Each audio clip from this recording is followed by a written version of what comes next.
ఆనకపల్లి జిల్లాలోని దేవరపల్లి మండలంలో తాగునీటి సమస్య తీవ్ర రూపం దాల్చింది. చింతలపూడి పంచాయతీ పరిధిలో మదనగర్వు గ్రామానికి చెందిన గిరిజనులు త్రాగునీటి కోసం కిలోమీటర్ల దూరం నడవాల్సిన పరిస్థితి నెలకొంది. మమ్మల్ని మనుషులుగా చూసి మంచినీళ్ల సౌకర్యం కల్పించండి అంటూ వారు అధికారులను వేడుకుంటున్నారు. ఆనకపల్లి జిల్లా దేవరపల్లి మండలం మదనగర్వు గ్రామంలో తాగునీటి కొరత గిరిజనులు తీవ్ర ఇబ్బందులకు గురిచేస్తోంది. గ్రామానికి సమీపంలో తాగునీరు వనరులు లేకపోవడంతో గిరిజనులు కిలోమీటర్ల దూరంలో ఉన్న గడ్డల వద్ద నుంచి ఊట నీటిని తెచ్చుకొని జీవనం సాగిస్తున్నారు. వేసవి కాలం దగ్గర పడుతుండటంతో ఈ సమస్య మరింత తీవ్రంగా మారే అవకాశం ఉందని వారు ఆందోళన వ్యక్తం చేస్తున్నారు. అధికారులు వెంటనే స్పందించి శాశ్వత పరిష్కారం కల్పించాలని గిరిజనులు డిమాండ్ చేస్తున్నారు. కలుషిత నీరు త్రాగడం వల్ల టైఫాయిడ్, డెంగ్యూ వంటి వ్యాధులు వస్తున్నాయని వారు చెబుతున్నారు. ఈ సందర్భంగా గిరిజనులకు మద్దతుగా సిపిఎం నాయకులు కూడా ఆందోళనలో పాల్గొన్నారు. ప్రతి మనిషికి జీవించే హక్కు ఉందని, గిరిజనులకు కనీస సౌకర్యాలు కల్పించాల్సిన బాధ్యత ప్రభుత్వానిదేనని వారు పేర్కొన్నారు.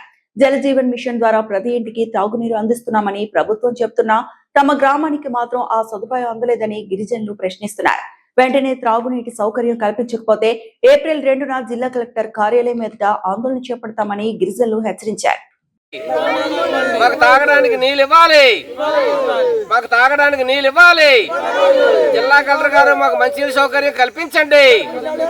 జిల్లా కలెక్టర్ గారు మాకు మంచినీళ్ళ సౌకర్యం కల్పించండి. మంచినీళ్ళు ఇవ్వండి. పవన్ కళ్యాణ్ గారు మంచినీళ్ళు ఇవ్వండి. జిల్లా కలెక్టర్ గారు మమ్మల్ని మనుషులుగా గుర్తించి మంచినీళ్ళ సౌకర్యం కల్పించండి. జిల్లా కలెక్టర్ గారు మమ్మల్ని మంచినీళ్ళ సౌకర్యం కల్పించండి. జిల్లా కలెక్టర్ గారు మమ్మల్ని మనుషులుగా చూసి మంచినీళ్ళ సౌకర్యం కల్పించాలి. జిల్లా కలెక్టర్ గారు మమ్మల్ని మనుషులుగా చూసి మంచినీళ్ళ సౌకర్యం కల్పించాలి. చంద్రబాబు నాయుడు గారు మాకు మంచినీళ్ళ సౌకర్యం కల్పించి మనుషులుగా గుర్తించండి. చంద్రబాబు నాయుడు గారు మమ్మల్ని మనుషులుగా చూసి మంచినీళ్ళ సౌకర్యం గుర్తించండి. అనకాపల్లి జిల్లా దేవరాపల్లి మండలం చింతలపూడి పంచాయతీలో మదనగరు గ్రామానికి సంబంధించినటువంటి ఆదివాసీ గిరిజనులు వాళ్ళ తాతల తండ్రుల నుండి ఇక్కడ నివసిస్తూ ఉన్నారు. వీళ్ళకి తాగడానికి నీళ్ళు లేవు, మమ్మల్ని మనుషులుగా గుర్తించండి, మాకు మంచినీళ్ళు సౌకర్యం కల్పించండి మహాప్రభు అని చెప్పేసి ఇక్కడ చిన్నపిల్లలతో సహా గిరిజనులందరూ కూడా నిరసన తెలియజేయడం జరుగుతూ ఉంది. దీని మీద వెంటనే ప్రభుత్వం స్పందించి, జిల్లా కలెక్టర్ గారు స్పందించి, వేసవికాలం చాలా తీవ్రంగా ఉంది, గడ్డలు ఆరిపోతూ ఉన్నాయి, చిన్న ఓటు నీటిలోనే నీళ్లు తాగి వీళ్ళు జీవనం సాగించి వీళ్ళు అనారోగ్యాలు పాలైపోయి తీవ్రమైనటువంటి ఇబ్బందులు పడినటువంటి పరిస్థితి ఈరోజు ఉంది. వీళ్ళు తినడానికి ఇక్కడ చూస్తే కనీసం పంటలు కూడా సక్రమంగా పండే పరిస్థితి లేదు, తినడానికి తిండి లేదు. ఈ సంవత్సరం జీడి తోటలన్నీ కూడా పూర్తిగా పోయే ఎలా బతకాలని చెప్పేసి వీళ్ళు మొన్నే వలస కార్మికులుగా ఇక్కడికి వచ్చారు.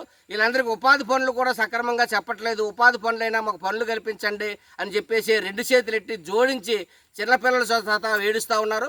జిల్లా కలెక్టర్ గారు వెంటనే స్పందించండి. పవన్ కళ్యాణ్ గారు మీరు ఎక్కడ ఏసీ రూముల్లో కూర్చొని అడవి తల్లి బాట పడడం కాదు, ఇలాంటి గ్రామాలు సందర్శించండి, ఈ గ్రామాలు చూడండి, మీరు చూసి వీళ్ళకి మంచినీళ్ళ సౌకర్యం కల్పించండి అని చెప్పేసి మేము అడుగుతూ ఉన్నాం. కాబట్టి ఇక్కడ గెట్ నుండి దాదాపు 2 కిలోమీటర్లు ఈ గ్రామానికి మంచినీళ్ళు తెచ్చుకొని నీళ్ళు వీళ్ళు బతుకుతూ ఉన్నారంటే వీళ్ళు మనుషులా లేకపోతే అడవిలో జంతువులుగా మీరు చూస్తుంటారా అని చెప్పేసి మేము అడుగుతూ ఉన్నాం. ఈ జిల్లా ఉన్నటువంటి కలెక్టర్ గారు కానీ ఇక్కడ ఉన్నటువంటి ఆర్డబ్ల్యూఎస్ అధికారులు కానీ ఏం చేస్తుంటారని చెప్పేసి మేము ప్రశ్నిస్తూ ఉన్నాం. కాబట్టి వీళ్ళకి వెంటనే బోర్ వేసి వెంటనే వీళ్ళకి మంచినీళ్ళ సౌకర్యం కల్పిస్తే కొంత అనారోగ్య సమస్యలటువంటి పరిష్కారం అవుతాయి. ఆరోగ్య సమస్యలుగా ఈరోజు వీళ్ళు ఉంటారు. వీళ్ళు చిన్నపిల్లలు వీళ్ళు జ్వరాలు వచ్చి గడ్డ నీళ్ళు తాగి ఓట నీళ్ళు తాగి డయోరియా, మలేరియా, డెంగ్యూ అనేకమైనటువంటి టైఫాయిడ్ లాంటి జ్వరాలు వచ్చి ఆ మందులకే ఈరోజు తీవ్రమైన ఇబ్బందులు పడినటువంటి పరిస్థితి ఇక్కడ కనిపిస్తుంది. అందుకని ఈ గిరిజనులు ఆదుకోవాల్సినటువంటి బాధ్యత ఈ ప్రభుత్వం మీద ఉంది. గిరిజనుల కోసమే నేను అడుగుబాట పట్టాను. నేను జనసేన పార్టీని ఆవిర్భావం కూడా నేను గిరిజనుల్లోనే జరుపుకుంటాను గొప్పలు చెప్పుకున్న పవన్ కళ్యాణ్ గారు ఈరోజు గిరిజన గ్రామాలను గుర్తించకపోవడం దుర్మార్గం, అన్యాయం, ఘోరం, నేరం. కాబట్టి ఇటువంటి గ్రామాల మీద వెంటనే స్పందించి యుద్ధ ప్రాతిపదిక మీద ఈ గిరిజన గ్రామాలకి మంచినీళ్ళ సౌకర్యం కల్పించి వెంటనే ట్యాంకర్ల ద్వారా ముందు నీళ్ళు అందించి వెంటనే బోరేసి వెంటనే రిగ్గి ఇక్కడ పంపించి వెంటనే వీళ్ళకి మంచినీళ్ళ సౌకర్యం కల్పించకపోతే మేము ఈ గిరిజనుల తరపున ఉండి నిలబడి పోరాడి వచ్చి నెల 2వ తారీఖున జిల్లా కలెక్టర్ ఆఫీస్ దగ్గర పెద్ద ఎత్తున వీళ్ళందరినీ తీసుకొస్తే జిల్లా కలెక్టర్ గారు అక్కడ సమాధానం చెప్పాల్సి వస్తుంది. వీళ్ళకి ఏమన్నా ఇక్కడ జరిగితే వీళ్ళకి మంచినీళ్ళ వల్ల అనారోగ్యాల సమస్యలు వస్తే దీనికి ప్రభుత్వమే బాధ్యత వహించవలసి వస్తుంది. గిరిజనులు ఒక్క గ్రామం ఉన్నా మీరు మంచినీళ్ళు ఇస్తామని చెప్పినటువంటి మాట నిలబెట్టుకోవట్లేదు.